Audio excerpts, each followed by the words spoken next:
Hello, and welcome to Session 2 of the Catechism in a Year Supplementary Study. This session will cover paragraphs 241 through 482.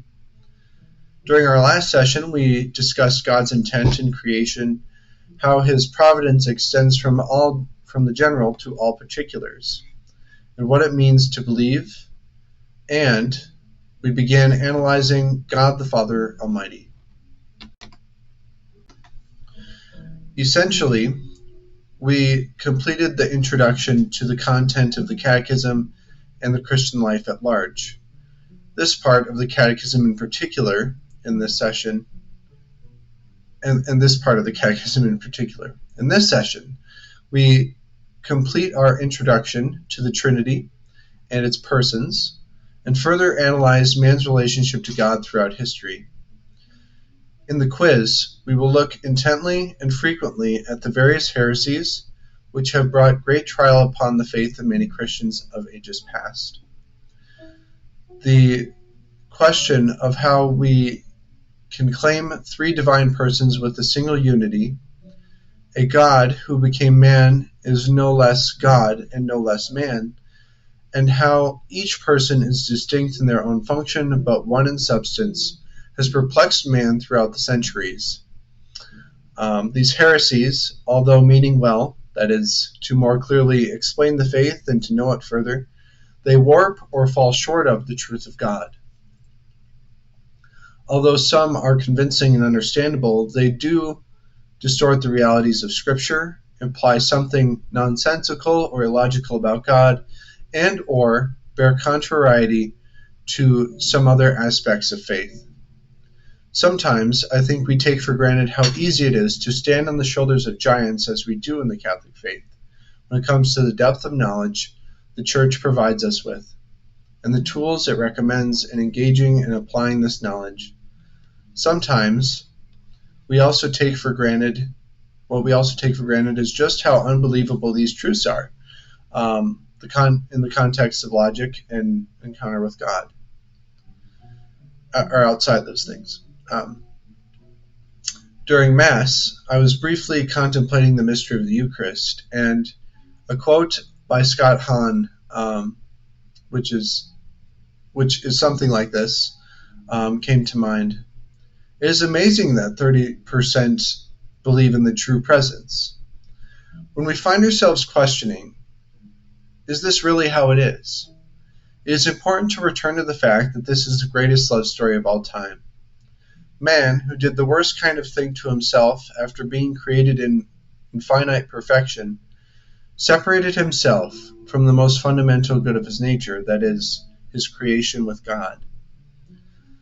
The harmony of all creation, already disturbed by the angels, is lost when man undermines it with his sin.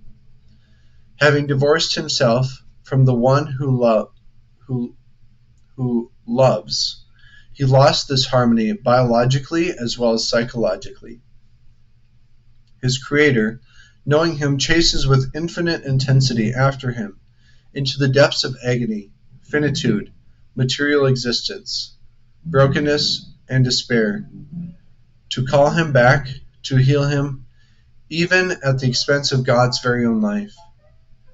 God, transcending all realities, is unmeasurable in countless ways to his finite material creatures, but he no less instructs us in the knowledge of him in all its strangeness and obscurity. The sum of the ways that man encountered God in the past, with what he has revealed through his Son, and what his Son has revealed through the saints, is what make up the Church's teaching.